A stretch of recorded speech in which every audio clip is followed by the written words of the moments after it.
Okay, so I'm doing my presentation for hallucinogens, and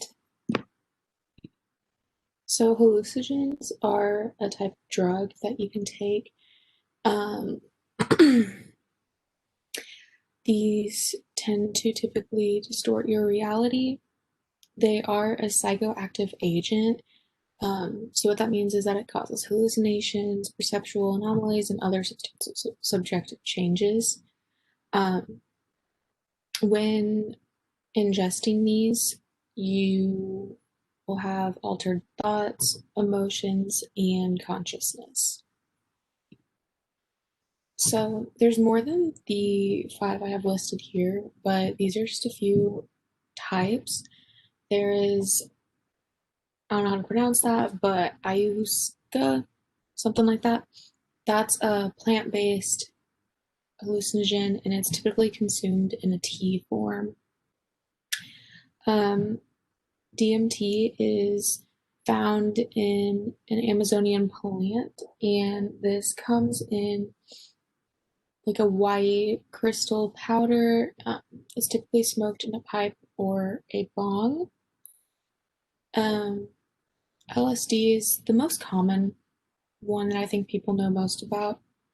It is man made, and it's a chemical from a fungus named ergot, and it's most commonly comes in like the form of papers that you will put on like your tongue. That's usually what you typically see in like movies and stuff like that. But it's always taken orally. There's PCP, which is another man-made substance. This comes in the form of a white powder. It can also come in a liquid form, but a lot of the times it's mainly the powder form. It can be snorted, injected, smoked, or swallowed. And the last one that I'm going to mention is psilocybin, and that's shrooms. That's what like the street name for it is. That's what everyone kind of knows it as. That's number 8 in the pictures. That would be what it is. Um, it is a natural substance found in hallucinogenic mushrooms. It can be fresh or dried, and it's always taken by either mixing it with food or you can make it into a tea as well. So, some short term effects when consumption occurs for these drugs. Consumption can cause the users to see images, sounds, and feel sensations that seem real but do not exist. Um, a typical trip can start, these are called trips. Um, these can start about 20 to 90 minutes after consumption. That's why it becomes really dangerous, because people think that if you take it and you're not feeling anything, you should take more, but it just takes time to feel the um, effects of the hallucinogen. And these trips can last up to at least 12 hours, sometimes longer, sometimes shorter. It just depends on how your body reacts to it. Um, some trips have been reported to be enjoyable, mentally stimulating. They kind of produce a sense of like a heightened understanding of different things. Um,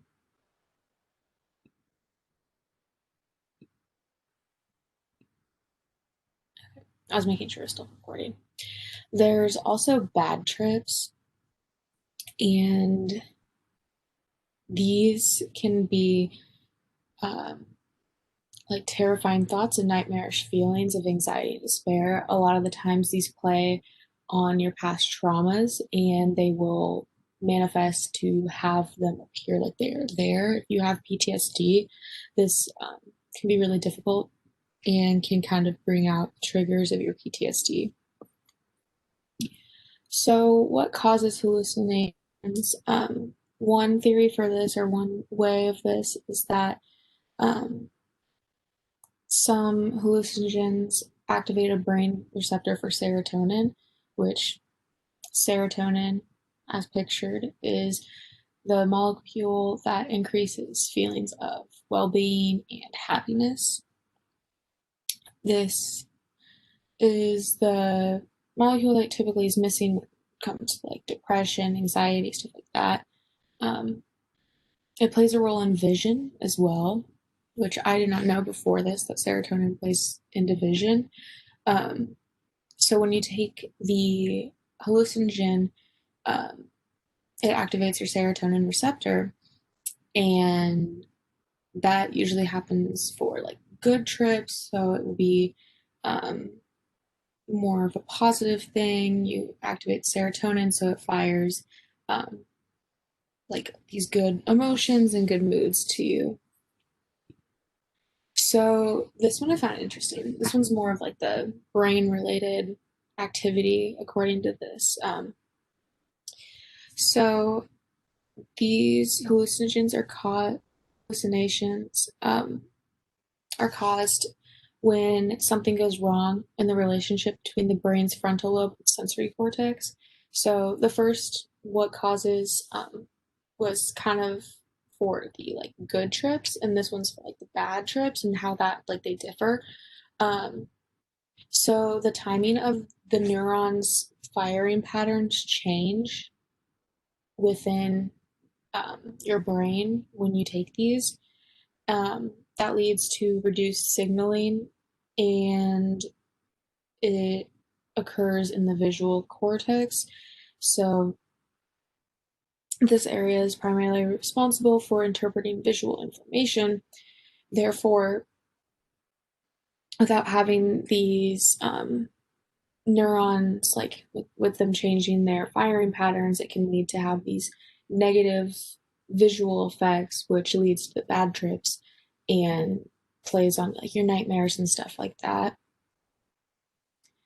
Um, I didn't know that at first. I thought it was weird because I figured it was just that you take the hallucinogen and, you know, whatever happens, happens. Like a lot of the times, like you hear about bad trips and you hear about good trips, but you never really know how it works, which is interesting to me, because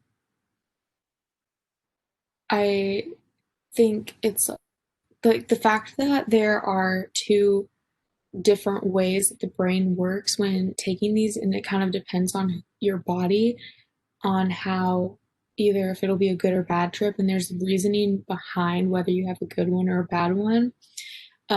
I just thought that was pretty cool, and it's not just like it differs for every single person and every single body, and you never really know how you can react to it.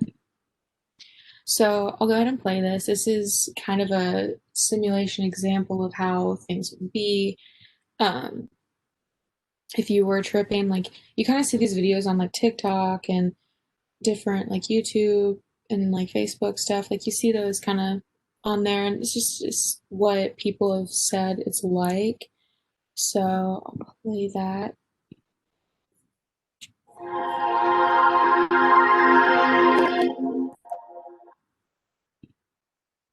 if it will play.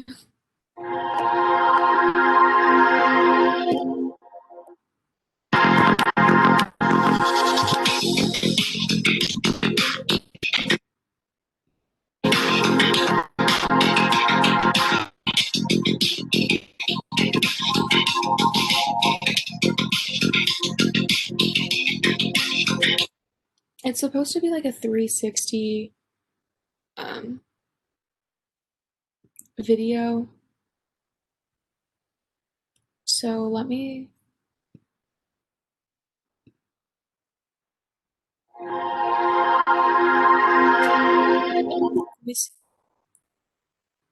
play it on here.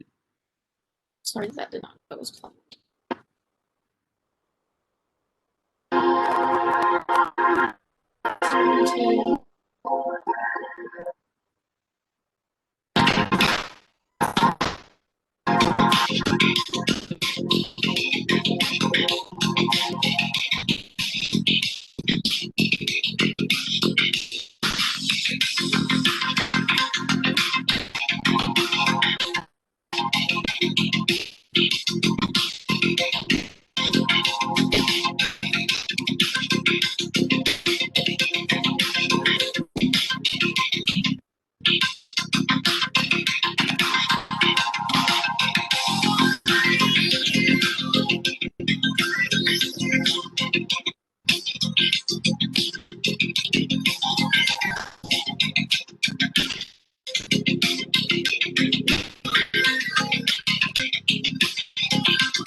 So yeah, that was that. Um,